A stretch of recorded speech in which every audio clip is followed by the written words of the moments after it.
नमस्कार दोस्तों, स्वागत है आपका स्टडी फॉर सिविल सर्विसेज में। वीडियो को पूरा देखिए। कोई भी आपका फीडबैक है, कोई सजेशन है, तुरंत वीडियो में कमेंट करके जरूर बताइए। अच्छा लगे तो वीडियो लाइक जरूर कर लीजिए और ऐसे वीडियो लगातार फ्री में पाने के लिए चैनल को तुरंत सब्सक्राइब कर लीजिए और बेल आइकन को जरूर टैप कर लीजिए ताकि आगे भी सारे वीडियो आपको मिलते रहे। यूट्यूब में फॉलो करते हैं तो प्लीज ये वाला फ्री टेलीग्राम चैनल जरूर ज्वाइन कर लीजिएगा। सारे नोटिफिकेशन, सारे अपडेट यहीं पे आते हैं, ध्यान रखिएगा। स्टडी फॉर सिविल सर्विसेज का कोई भी पेड ग्रुप अगर आपको ज्वाइन करना है तो सिर्फ 856480530969606089786445 यही नंबर है हमारे, सिर्फ जहां पे कॉल या व्हाट्सएप कर सकते हैं।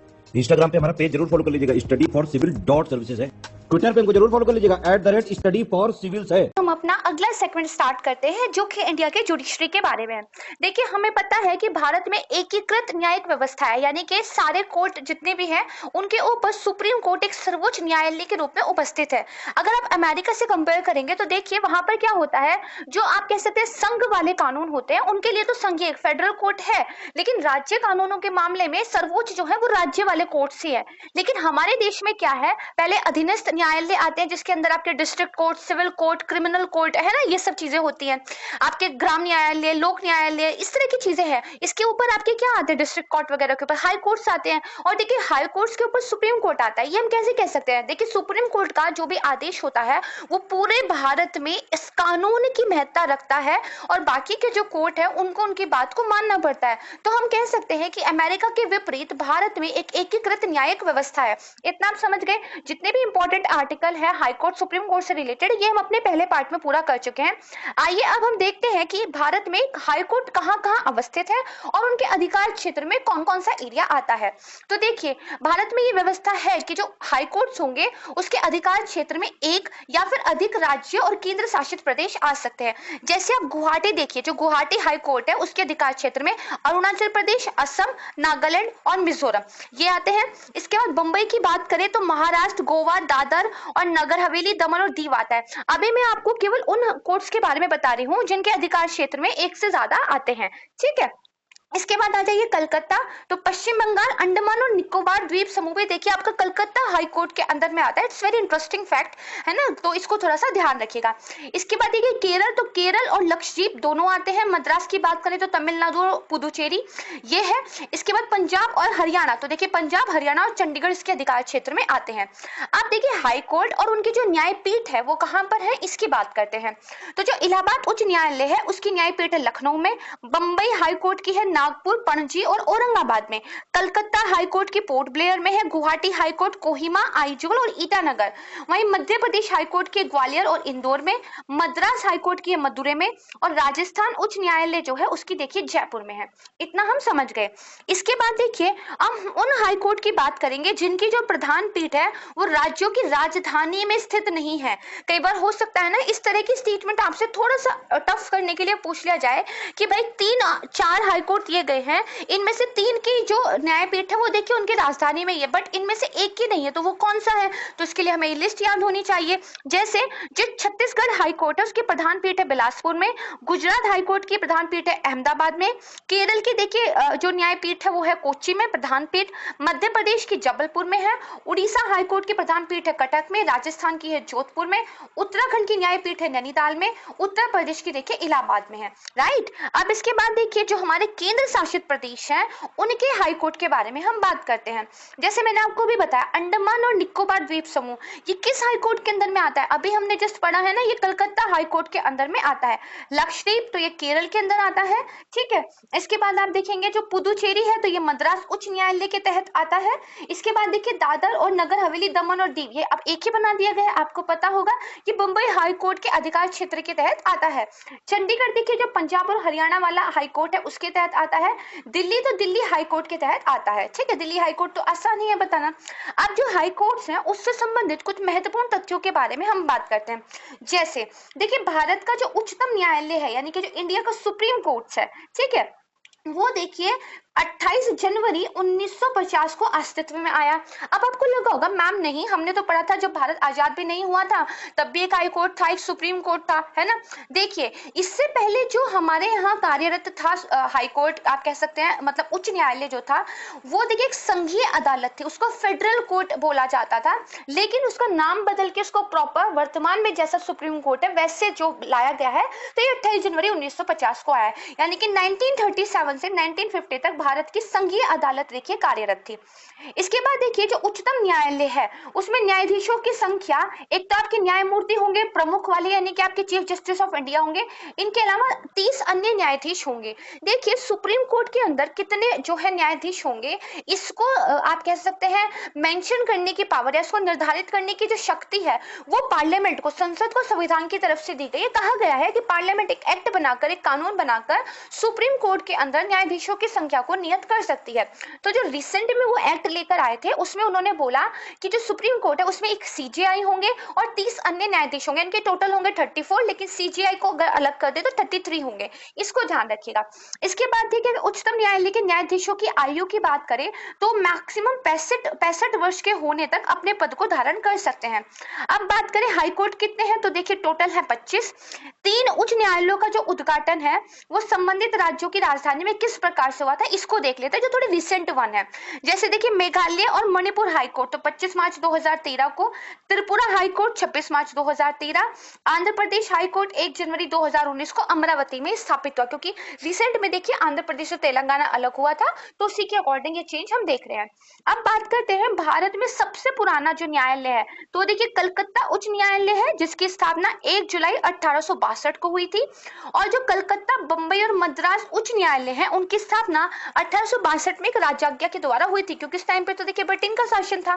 ठीक है, अब हमने देखा कि अगर सुप्रीम कोर्ट में आपको जज बने रहना है तो मैक्सिमम 65 साल की उम्र तक आप रह सकते हैं, लेकिन वहीं अगर आपको उच्च न्यायालय के न्यायाधीश के रूप में काम करना है तो आप अधिकतम 62 साल की आयु तक रह सकते हैं। राइट, ये तो हुए कुछ वेरी इंपॉर्टेंट फैक्ट कोर्ट्स के बारे में। आइए अब हम देख लेते हैं कि भारत में जो महत्वपूर्ण पद है जैसे राष्ट्रपति, प्रधानमंत्री है ना, भारत के मुख्य न्यायाधीश, तो इनमें फर्स्ट नंबर पे कौन आता है, क्योंकि एग्जाम में जो पहले व्यक्तित्व होते हैं उनके बारे में प्रश्न बनने की संभावना काफी ज्यादा रहती है। आइए देखते हैं। तो प्रथम राष्ट्रपति very easy doctor Rajendra Prasad, प्रथम उपराष्ट्रपति एस राधाकृष्णन, प्रथम प्रधानमंत्री पंडित जवाहरलाल नेहरू, प्रथम गृह मंत्री वल्लभ भाई पटेल, प्रथम रेलवे मंत्री जॉन मथाई। ठीक है, इसके बाद देखिए आपके प्रथम रक्षा मंत्री सरदार बलदेव सिंह। देखिए सब मैंने आपको ऑलरेडी पढ़ा दिया लिस्टिंग में, लेकिन हम बार बार इनको अलग अलग कैटेगरी वाइज पढ़ रहे हैं ताकि हमें चीजें बिल्कुल परफेक्ट याद हो जाए। उसके बाद देखिए प्रथम वित्त मंत्री तो आर केशनमुखम शेट्टी, प्रथम विदेश मंत्री जवाहरलाल नेहरू, प्रथम कानून मंत्री भीमराव अंबेडकर, प्रथम शिक्षा मंत्री मौलाना अबुल कलाम आजाद, प्रथम भारतीय गवर्नर जनरल। देखिए मैं प्रथम गवर्नर जनरल की बात नहीं कर रही हूँ, जो स्वतंत्र भारत के प्रथम गवर्नर जनरल थे वो तो लॉर्ड माउंटबेटन थे, लेकिन अगर पहले भारतीय गवर्नर जनरल की बात की जाए तो ये थे सी राजगोपालाचारी। राइट, अब नेक्स्ट देखते हैं भारत के प्रथम मुख्य न्यायाधीश तो ये थे हरिलाल जे कानिया। प्रथम लोकपाल कौन थे तो पिनाकी चंद्र घोष थे। पहले मुख्य चुनाव आयुक्त कौन थे तो सुकुमार सेन थे। प्रथम मुख्य सूचना आयुक्त कौन थे तो वजाहत हबीबुल्ला थे। उसके बाद पहले जो आपके केंद्रीय सतर्कता आयुक्त थे ये एन श्रीनिवास राव थे। पहले अटॉर्नी जनरल कौन थे तो ये एम सी सेतालवद थे। प्रथम लोकसभा अध्यक्ष तो जीवी मावलंकर है ना। उसके बाद प्रथम कैबिनेट के जो सचिव थे तो एन आर पिल्लई थे। पहले सेना अध्यक्ष कौन थे तो जनरल राजेंद्र सिंह जी थे। ठीक है, उसके बाद पहले वायुसेना अध्यक्ष तो air marshal Thomas M Hurst. प्रथम नौसेना अध्यक्ष तो वाइस एडमिरल आर डी कटारी। और भारत के पहले चीफ ऑफ डिफेंस स्टाफ कौन थे, देखिए एक नई पोस्ट जनरेट की गई थी और उस पर सबसे पहले थे जनरल बिपिन रावत, जो कि बहुत दुखद बात है अब हमारे बीच में नहीं है। तो ये कुछ नाम थे, कुछ व्यक्तित्व थे जो भारत में पहले थे। आइए अब इसके अलावा कुछ महत्वपूर्ण तथ्यों पर नजर डाल लेते हैं जिनसे प्रश्न बनते हैं जो हमें याद होने चाहिए। जैसे अगर संविधान सभा की बात करें तो उसका गठन देखिए कैबिनेट मिशन की सिफारिश पर किया गया था जिसने 1946 में भारत का दौरा किया था। संविधान सभा की अगर पहली बैठक की बात करें तो ये 9 दिसंबर 1946 को नई दिल्ली में जो कॉन्स्टिट्यूशन हॉल है जिसे अब संसद के केंद्रीय कक्ष के नाम से जाना जाता है वहां हुई थी। जो सच्चिदानंद सिन्हा है वो देखिए संविधान सभा के अस्थायी अध्यक्ष के रूप में निर्वाचित किए गए थे। लेकिन अगर स्थायी अध्यक्ष की बात करें तो डॉक्टर राजेंद्र प्रसाद जो है संविधान सभा के स्थायी अध्यक्ष बने। इसके बाद देखिए हमारे देश का भावी शासन कैसा हो, हमारे संविधान में किन जो है विचारों को, किन विश्वासों को अपनाकर बनाया जाए, कौन सा एक रास्ता हो जिसे पकड़कर हम आगे चले। इसके लिए जो पंडित जवाहरलाल नेहरू थे उन्होंने 13 दिसंबर 1946 को एक क्या किया, एक उद्देश्य प्रस्ताव जो है उन्होंने प्रस्तुत किया। उस उद्देश्य प्रस्ताव का बेसिकली ये मतलब था कि देखिए there are some certain principles जिनको हमें ध्यान रखना चाहिए और इनके अकॉर्डिंग ही हमें अपने भावी देश के लिए एक भावी शासन व्यवस्था की बात जो है करनी चाहिए। ठीक है, इसके बाद देखिए जो संविधान सभा थी उसने जो कॉन्स्टिट्यूशन का मसौदा तैयार किया, इसको पूरा करने में इसको एग्जैक्ट आप कह सकते हैं लगभग 3 साल, और एग्जैक्ट की बात करें तो 2 साल 11 महीने और 17 दिन देखिए लग गए थे। ठीक है, टोटल कितने सत्र आयोजित हुए थे तो देखिए 11 सत्र आयोजित हुए थे, कुल अवधि थी 165 दिनों की। 11वां सत्र जो था वो था देखिए 26 नवंबर 1949 को। ठीक है, ये ध्यान रखिएगा। हालांकि देखिए उसके बाद जो हमारे मेंबर्स थे वो सिग्नेचर वगैरह करने के लिए भी मिले थे, तो इस डेट को लेकर थोड़ा सा डिफरेंस भी हो सकता है। ठीक है, उसके बाद देखते हैं कि अगर हम देखिए 11वें सत्र की बात करें तो ये आपका 26 नवंबर 1949 ही होगा। लेकिन कई बार पूछ लिया जाता है कि लास्ट टाइम वो लोग कब मिले थे, तो देखिए जब वो संविधान अपनाया गया 26 जनवरी 1950 को, तब भी वो कॉन्स्टिट्यूशन पर साइन वगैरह करने के लिए मिले थे। ठीक है, डिफरेंस आपको क्लियर हो गया होगा। फिर देखिए कैसे पता चलता है कि 26 जनवरी 1949 को ही लास्ट सत्र हुआ था और इस दिन हमारे संविधान बनाने का कार्य पूरा हो गया। तो जो हमारे कॉन्स्टिट्यूशन की प्रस्तावना है या फिर भारतीय संविधान की जो उद्देशिका है उसमें देखिए इस तिथि का उल्लेख मिलता है। ये तिथि बताती है या ये प्रस्तावना जो है ये बताती है कि 26 नवंबर 1949 को इस संविधान को अंगीकृत, अधिनियमित और आत्मसमर्पित हम लोग करते हैं। तो प्रस्तावना का एक महत्व ये भी है कि उससे हमें कॉन्स्टिट्यूशन को अपनाने की डेट पता चलती है। अगर बात करें कि कॉन्स्टिट्यूशन लागू कब से हुआ, प्रभावी कब से हुआ, तो 26 जनवरी 1950 से, और इस दिन देखिए संविधान सभा का अस्तित्व समान हो गया। लेकिन 1952 में जब नए चुनाव हुए, नई पार्लियामेंट का गठन हुआ, नई संसद बनी, तब तक इसी संविधान सभा ने अंतरिम संसद का कार्यभार जो है संभाला था। ठीक है, अब देखिए संविधान सभा का गठन हुआ कब, 6 दिसंबर 1946 को। पहली बैठक कब हुई, 9 दिसंबर 1946 को। ठीक है, और संविधान सभा कौन थी, जनसाधारण के द्वारा निर्वाचित जो जनप्रतिनिधि लोग थे उनकी एक निकाय थी जो कॉन्स्टिट्यूशन बनाने के लिए उसको अपनाने के उद्देश्य से इकट्ठे हुए थे, और 9 दिसंबर 1946 को उनकी पहली बैठक हुई थी। ठीक है, अगर स्थायी अध्यक्ष की बात करें तो डॉक्टर राजेंद्र प्रसाद को देखिए अध्यक्ष नियुक्त किया गया था कब, 11 दिसंबर 1946 को। और अगर डॉक्टर राजेंद्र प्रसाद की बात करें तो ये देखिए एक महान सेनानी, वकील और विद्वान थे, और 1950 में ये भारत के पहले राष्ट्रपति भी बने थे। ठीक है, अब देखिए उद्देश्य प्रस्ताव के बारे में बात करते हैं तो 13 दिसंबर 1946 को उद्देश्य प्रस्ताव जो है पारित हुआ। ये पंडित जवाहरलाल नेहरू के द्वारा प्रस्तुत किया था। उन्होंने क्या कहा कि संविधान का जो निर्माण है उसका क्या एक सटीक दर्शन हो, क्या उसकी फिलॉसफी हो, उसके मार्गदर्शक सिद्धांत कौन सा वो रास्ता हो जिसे पकड़कर हम चले, है ना। ये देखिए उस उद्देश्य प्रस्ताव में बताया गया, और बाद में इसी उद्देश्य प्रस्ताव का एक थोड़ा सा मॉडिफाइड रूप जो है वो भारत की संविधान की प्रस्तावना के रूप में, प्रेमेबल के रूप में देखिए अपना लिया गया। ठीक है, तो अगर ओरिजिन ऑफ प्रस्तावना कोई पूछे, ओरिजिन ऑफ प्रेमेबल कोई पूछे, तो ये आपका जो है उद्देश्य प्रस्ताव है। ठीक है, आइए नेक्स्ट देखते हैं। अगर बात करें राष्ट्रीय ध्वज की तो ये देखिए 22 जुलाई 1947 को अपनाया गया। तो 22 जुलाई 1947 को संविधान सभा की बैठक के दौरान ये अपनाया गया था, और 15 अगस्त 1947 को जब भारत आजाद हुआ तो ये हमारा एक आधिकारिक ध्वज जो है बन गया। अगर ध्वज की बात करें तो ये तिरंगा है, मतलब 3 रंग है इसके अंदर, केसरिया, सफेद और हरा रंग, और एक अशोक चक्र है जो 24 तीलियों वाला एक पहिया है जिसके केंद्र में एक गहरा नीला रंग है।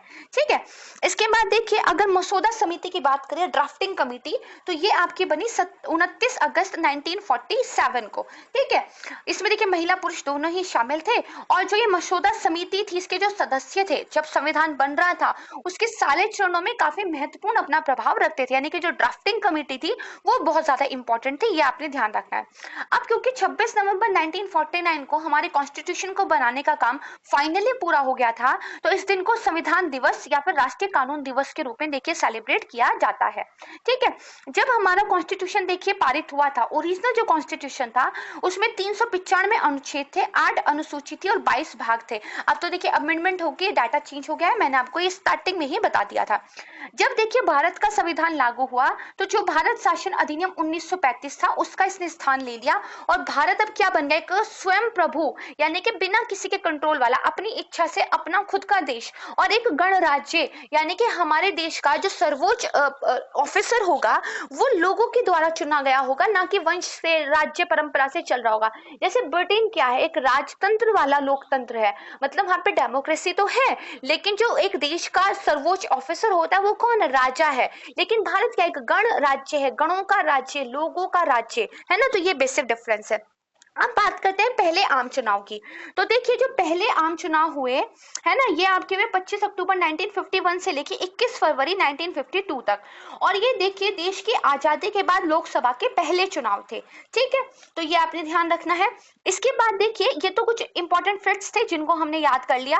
अब देखिए हमने पता है कि जब भी कोई अपना पद ग्रहण करता है तो कॉन्स्टिट्यूशन ने उसके द्वारा एक शपथ लेना मैंडेटरी किया हुआ है।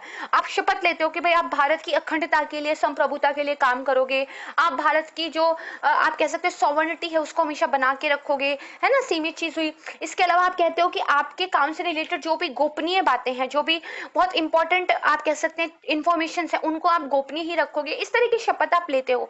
तो कई बार एग्जाम में पूछ लिया जाता है कि देखिए जब किसी पर्टिकुलर पोस्ट पे किसी पर्सन को नियुक्त किया जाता है तो किसके सामने जो है अपनी शपथ लेता है। आइए इस टेबल के द्वारा देखते हैं। तो राष्ट्रपति की जब नियुक्ति होती है तो भारत के मुख्य न्यायमूर्ति सीजीआई के सामने लेते हैं शपथ। अगर वो नहीं है, उनकी अनुपस्थिति में जो सुप्रीम कोर्ट का वरिष्ठतम न्यायाधीश होगा, सबसे जो सीनियर मोस्ट जज होगा, उसके सामने ये शपथ लेते हैं। उपराष्ट्रपति या तो राष्ट्रपति के सामने शपथ लेते हैं या राष्ट्रपति ने अपने ऑर्डर के द्वारा किसी इस व्यक्ति को इस पर्टिकुलर काम के लिए नियुक्त किया है तो उसके सामने ले सकते हैं। जो उच्चतम न्यायालय के न्यायाधीश होते हैं या तो राष्ट्रपति के सामने शपथ लेते हैं या फिर इस के निमित्त नियुक्त कोई व्यक्ति है तो उसके सामने। राज्यपाल तो जो उच्च न्यायालय के मुख्य न्यायमूर्ति होते हैं, यदि वो नहीं है तो उच्चतम न्यायालय के जो वरिष्ठतम न्यायाधीश होंगे उनके सामने। सेमी बात चलती है ये, है ना। जो केंद्रीय मंत्री परिषद होती है उसमें जो मंत्री है तो वो देखिए राष्ट्रपति के सामने शपथ लेते हैं, हमें पता ही है। नियंत्रक और महालेखा परीक्षक वो भी देखिए या तो राष्ट्रपति के सामने शपथ लेते हैं या फिर उन्होंने इस काम के लिए किसी व्यक्ति को नियुक्त किया है तो उसके सामने। जो संसद के सदस्य होते हैं तो चाहे वो आपके देखिए राज्यसभा के हो चाहे वो लोकसभा के हो, तो राष्ट्रपति के सामने या फिर उसके द्वारा नियुक्त कोई अगर व्यक्ति है तो उसके सामने।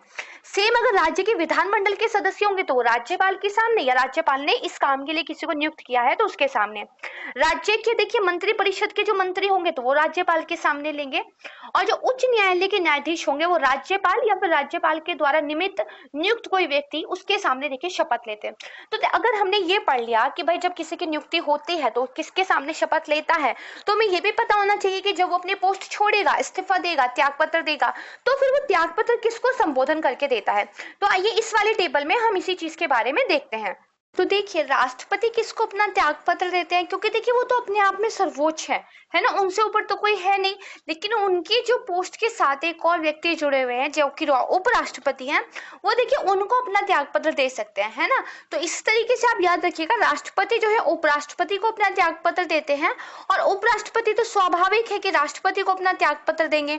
इसी तरह देखिए प्रधानमंत्री और जो मंत्री परिषद के सदस्य होते हैं, ठीक है, तो उनकी नियुक्ति कौन करवाता है, राष्ट्रपति करवाते हैं। तो देखिए वो अपना त्यागपत्र पे तो सर्वोच्च अधिकारी को ही देंगे ना, तो जो सबसे ज्यादा सुप्रीम होंगे। तो देखिए प्रधानमंत्री भी अपना त्यागपत्र किसको देते हैं, राष्ट्रपति को देते हैं। इसके बाद जो हमारे सुप्रीम कोर्ट के जजेस हैं, अब उनसे भी ऊपर कौन है, केवल राष्ट्रपति ही है, तो वो भी राष्ट्रपति को ही त्यागपत्र देते हैं। इसी तरह राज्यपाल वो भी देखिए राष्ट्रपति को ही अपना त्यागपत्र देंगे, उपराज्यपाल तो कोई स्टेट में होते नहीं, और राज्यपाल मुख्यमंत्री को तो देने से रहे क्योंकि सुप्रीम तो वो है ना। अच्छा एक और ध्यान रखिएगा, जो उच्च न्यायालय के न्यायाधीश है यानी कि हाई कोर्ट के जो जजेस हैं, वो देखिए नियुक्ति भले ही राज्यपाल करते हो मंत्री परिषद की परामर्श से, ठीक है, और अपने सुप्रीम कोर्ट के जजेस वगैरह से बातचीत करके कोलिजम के थ्रू, लेकिन अगर जो वो त्यागपत्र देते हैं तो वो देखिए राष्ट्रपति को ही देते हैं। इस चीज को ध्यान रखना है, ठीक है। फिर जो लोकसभा के अध्यक्ष हैं तो वो लोकसभा के उपाध्यक्ष को, और जो लोकसभा के उपाध्यक्ष होते हैं वो लोकसभा के अध्यक्ष को त्यागपत्र देते हैं, है ना। इसी तरीके से चलता है। इसके बाद देखिए, जो राज्यसभा होती है उसके जो उपाध्यक्ष होंगे तो उसका अपना त्याग पत्र किसको देंगे? सभापति को देंगे। और हमें पता है सभापति कौन होते हैं? उपराष्ट्रपति होते हैं। यानी कि देखिए, जो भारत के उपराष्ट्रपति होते हैं वो पदेन जो है, आप कह सकते हैं पदेन तरीके से इस पद को धारण करते हैं। किस पद को? राज्यसभा के सभापति को। तो जो राज्यसभा, इसको ये ना थोड़ा सा मिसप्रिंट है ना, इसको क्या पढ़ना है आपने? जो राज्यसभा के कौन होंगे? उपसभापति होंगे। ठीक है, ये आपने पढ़ना है। वो देखिए सभापति को देते हैं। उसके बाद संसद के सदस्य, तो अगर राज्यसभा वाले सदस्य हैं तो देखिए वो राज्यसभा के सभापति को देते हैं। यदि लोकसभा के मेंबर हैं तो देखिए लोकसभा के अध्यक्ष को देते हैं। इसी तरीके से जो विधानसभा का अध्यक्ष होंगे तो विधानसभा के उपाध्यक्ष को देंगे। जो विधानसभा के उपाध्यक्ष होंगे वो विधानसभा के अध्यक्ष को अपना रेजिग्नेशन त्यागपत्र देते हैं। फिर जो विधान परिषद के सभापति होंगे वो उपसभापति को देते हैं, और विधान परिषद के जो उपसभापति हैं वो देखिए सभापति को देते हैं। अच्छा, एक चीज आपने देखी, मैंने आपको यहाँ पर ये तो बताया कि जो राज्यसभा के उपसभापति हैं, है ना, वो अपना त्यागपत्र किसको देते हैं, लेकिन मैंने सभापति क्यों नहीं बोला? क्योंकि सभापति कौन है? उपराष्ट्रपति, है ना, और उपराष्ट्रपति त्यागपत्र किसको देते हैं? राष्ट्रपति को देते हैं। राइट, तो ये छोटी सी कॉन्सेप्ट है, इसको ध्यान रखिएगा। इसके बाद देखिए, जो लोक सेवा आयोग है ना, संघ आयोग हो या संयुक्त आयोग के सदस्य हो, राष्ट्रपति को अपना त्यागपत्र देते हैं। वही जो लोक सेवा आयोग राज्य आयोग के होते हैं वो देखिए राज्य के राज्यपाल को अपना त्यागपत्र देते हैं। अब हमको देखिए त्यागपत्र पता चल गया, शपथ पता चल गई। अब ये भी तो पता हो कि जो व्यक्ति किसी पद को धारण कर रहा है ना, तो वो किस एज तक देखिए उस पद पर बन सकता है ना, कौन सी एज तक वो उस पद पर आप कह सकते हैं एलिजिबल हो जाता है। तो देखिए, अगर आपको राष्ट्रपति पद के लिए चुनाव लड़ना है तो आपकी मिनिमम एज 35 वर्ष होनी चाहिए। ये अनुच्छेद 58 क्लॉज 1 क्लॉज बी में जो है लिखा हुआ है। उपराष्ट्रपति के पद के लिए भी आपकी आयु 35 वर्ष ही होनी चाहिए, और यह अनुच्छेद 66 की क्लॉज 3 क्लॉज बी में लिखा हुआ है। अगर आपको राज्यपाल के पद के लिए चुनाव लड़ना है तो भी आपकी एज मिनिमम 35 ईयर होनी चाहिए, और यह अनुच्छेद 157 में लिखा है। अगर एक सांसद के रूप में आप जो है चयनित होना चाहते हैं, चुनाव लड़ना चाहते हैं, तो देखिए 25 वर्ष आपकी मिनिमम एज होनी चाहिए, और अनुच्छेद 84 क्लॉज बी में ये लिखा हुआ है। एक विधायक के रूप में मेंबर ऑफ पार्लियामेंट तो 25 साल, और MLA member of legislative assembly तो भी 25 वर्ष, और अनुच्छेद 173 बी। लेकिन अगर देखिए आप क्या है, एक सांसद के रूप में चुनाव लड़ना चाहते हैं, कहाँ के लिए? राज्यसभा के लिए, तो आपकी एज 35 वर्ष हो जाएगी। इसी तरह अगर आप देखिए जो मेंबर ऑफ लेजिस्लेटिव काउंसिल यानी कि एमएलसी, इसके सदस्य के रूप में चुनाव जो है लड़ना चाहते हैं तो आपकी 30 वर्ष होगी। ध्यान रखिएगा, केंद्र के लेवल पर भी और राज्य के लेवल पर भी जो निचला सदन है उसके लिए आपकी मिनिमम एज है 25 साल, और जो ऊपर वाला सदन है उसके लिए आपकी मिनिमम एज है 30 साल। ठीक है, इसके बाद देखिए, अगर आपको सर्वोच्च न्यायालय के न्यायाधीश के रूप में नियुक्ति हुई हो गई आपकी, है ना, क्योंकि मिनिमम एज के बारे में तो ऐसा कुछ लिखा नहीं हुआ है, लेकिन मैक्सिमम किस एज तक आप अपने पद पे रह सकते हैं? तो 65 वर्ष की आयु तक रह सकते हैं। उसके बाद देखिए, संघ लोक सेवा आयोग के सदस्यों के रूप में अगर आपकी नियुक्ति हो जाती है तो आप 65 वर्ष की आयु तक अपने पद पर रह सकते हैं। अगर आप हाई कोर्ट के जज हैं तो आप देखिए अपनी नियुक्ति के बाद 62 वर्ष तक, जब तक आपकी आयु नहीं हो जाती तब तक अपने पद पर रह सकते हैं। राज्य लोक सेवा आयोग के सदस्य भी मैक्सिमम एज उनकी 62 वर्ष है। अगर एक पंचायत के सदस्य के रूप में चुनाव आपको लड़ने हैं तो आपकी मिनिमम एज देखिए 21 साल होनी चाहिए, और ये लिखा है 243F क्लॉज 1 क्लॉज ए। ठीक है, सेम नगर पालिका के लिए भी है, आपकी एज होनी चाहिए 21। ठीक है, अगर एक कारखाने में रोजगार हो उसके लिए न्यूनतम आयु सीमा कितनी है? तो देखिए 14 वर्ष तक का बच्चा एक हार्मलेस काम कर सकता है ना, और ये अनुच्छेद 24 कहता है 14 साल से कम उम्र के बच्चों के काम करने पर देखिए पाबंदी है, प्रोहिबिट है, वो कानूनी रूप से अपराध माना जाता है। अगर आप मतदाता के रूप में रजिस्टर्ड होना चाहते हैं, वोट देना चाहते हैं, तो आपकी मिनिमम एज होनी चाहिए 18 साल, और ये लिखा है आर्टिकल 326 में। अगर देखिए ये पूछा जाए कि कौन सी आयु के बीच की एजुकेशन को मौलिक अधिकार बनाया गया है, तो 6 से 14 साल की एज के लिए बनाया गया है, अनुच्छेद है 21A। ठीक है, अब देखिए कुछ अदर इंपॉर्टेंट चीजें हैं, कुछ समय सीमाएं वगैरह है, उनके बारे में बात करते हैं। जैसे संसद हो या फिर आपका राज्यसभा हो, ठीक है, मतलब संसद हो या राज्य विधानसभा हो, दोनों के सत्रों के बीच में जो अधिकतम अंतराल होता है वो देखिए 6 महीने का होता है। ठीक है, यानी कि अगर एक संसद के सदन जो है मिले हैं आज मान लीजिए, तो उनको आने वाले 6 महीने के अंदर मिलना ही होगा। 6 महीने से ज्यादा तक आप छुट्टी नहीं कर सकते हैं। अच्छा, अब देखिए हमने ये पढ़ा है कि जो राष्ट्रपति हैं वो ऑर्डिनेंस जारी कर सकते हैं। मतलब देखिए अगर हमें कोई कानून पारित करना है तो हमें क्या जरूरत है, जो संसद होती है उसके दोनों सदन उसको पारित करें। अगर एक भी सदन मान लीजिए भी काम नहीं कर रहा है तो मतलब कानून पारित नहीं हो सकता। तो उस इमरजेंसी की सिचुएशन में अगर आपको कोई कानून लेके आना है तो आप क्या करते हैं, आप एक ऑर्डिनेंस पास जो है कर सकते हैं। उस ऑर्डिनेंस की जो शक्ति होगी, ऑर्डिनेंस मतलब अध्यादेश, उस अध्यादेश की जो शक्ति होगी, उसका जो प्रभाव होगा वो संसद के द्वारा पारित एक्ट के जैसा ही होता है। लेकिन यहाँ पर देखिए ऐसा तो है नहीं कि आप अध्यादेश पारित करते जाएं और आपको कभी संसद से परमिशन लेने की जरूरत नहीं है। ये देखिए मैक्सिमम 6 महीने और 6 सप्ताह तक ही वैलिड रह सकता है। इसके बाद आपको देखिए ये ऑटोमेटिक रूप से कैंसिल हो जाता है। ठीक है, यानी कि आपको फाइनली पार्लियामेंट के द्वारा ही कानून पारित करवाना पड़ेगा। अच्छा, अब अध्यादेश के बारे में दो कॉन्सेप्ट है, समझ लीजिए। देखिए एक अध्यादेश की अगर मैक्सिमम अवधि की बात की जाए तो बेसिकली ये अवधि होती है 6 महीने की, क्योंकि देखिए 6 महीने के अंदर अंदर संसद है उसके सदनों को मिलना ही होगा, है ना। लेकिन अगर एकदम सुपर मैक्सिमम बात की जाए तो वो है 6 महीने 6 सप्ताह। कैसे, देखिए कॉन्स्टिट्यूशन में, संविधान में ये लिखा हुआ है कि आप अध्यादेश पारित कर रहे हैं, वेल एंड गुड, कर लीजिए। लेकिन जैसे ही आपके जो संसद के सदन है उसमें से एक भी अगर काम करने आ जाता है तो कम से कम उसमें आपको 6 सप्ताह के अंदर इसको जो है पारित करवा लेना होगा। यानी कि अगर आज जो है पहली बैठक हुई है तो इस पहली बैठक के 6 सप्ताह के अंदर अंदर आप अपने अध्यादेश को पारित करवा लीजिए, एक्ट का रूप इसको दे दीजिए, अदरवाइज ये जो है कैंसिल हो जाएगा।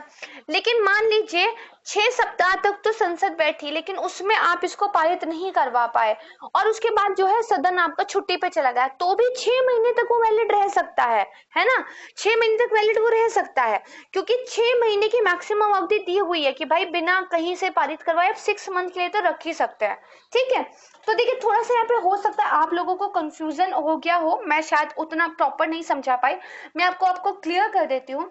अगर देखिए कोई अध्यादेश पारित किया गया है तो किसी भी सदन के आने पर, छुट्टी खत्म होने पर 1.5 महीने के 6 सप्ताह के अंदर, है ना, उसको आपको जो है वही हुआ 1.5 महीना ही होता है, 4 सप्ताह यानी कि 1 महीना और 2 सप्ताह यानी कि आधा महीना, तो 1.5 महीने के अंदर अंदर आपको वो पारित करवा लेना होगा। अगर ऐसा नहीं होता है तो जनरली 6 महीने की अवधि तक किसी अध्यादेश की वैलिड रहती है। ठीक है, और उसके बाद वो ऑटोमेटिकली कैंसिल हो जाता है। तो इन दोनों को अगर जोड़ दिया जाए तो जो अधिकतम वैधता होती है, अगर पूछेगा सिर्फ अध्यादेश की वैधता तो 6 महीने, अगर पूछेगा कि संसद का जो सदन है वो अगर काम में आ गया है तो ऑर्डिनेंस कब तक रह सकता है, तो 6 सप्ताह तक। लेकिन अगर पूछेगा अधिकतम वैधता तो दोनों जुड़ जाएंगे, 6 महीने और 6 सप्ताह हो जाएगा। राइट, मुझे उम्मीद है कि मैं आपको समझा पाने में सफल रही होंगी। जैसे यहाँ पे क्या लिखा हुआ है कि संसद के जो दोनों सदन हैं उनके सत्र में आने के 6 सप्ताह बाद जो है एक अध्यादेश समाप्त हो जाता है, और जब तक एक सदन भी है तो कम से कम उससे आपको वो पारित करवा लेना चाहिए।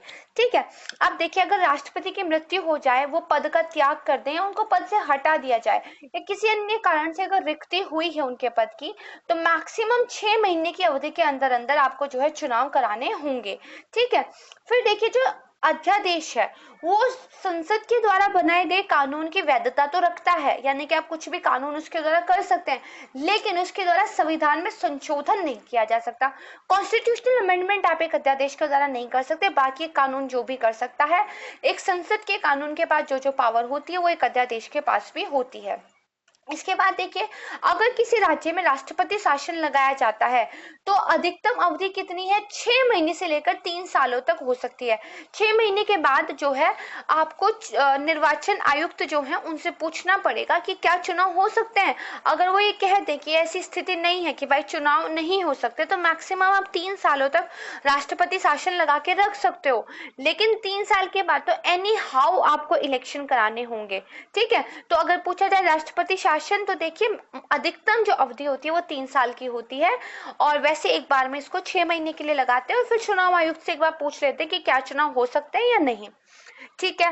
अब देखिए, अगर कोई धन विधेयक है, हमें पता है 2 तरह के विधेयक होते हैं, एक साधारण विधेयक होते हैं, एक वित्त विधेयक होते हैं। वित्त विधेयक के अंदर भी एक कैटेगरी होती है धन विधेयक की, जिसको मनी बिल भी कहते हैं।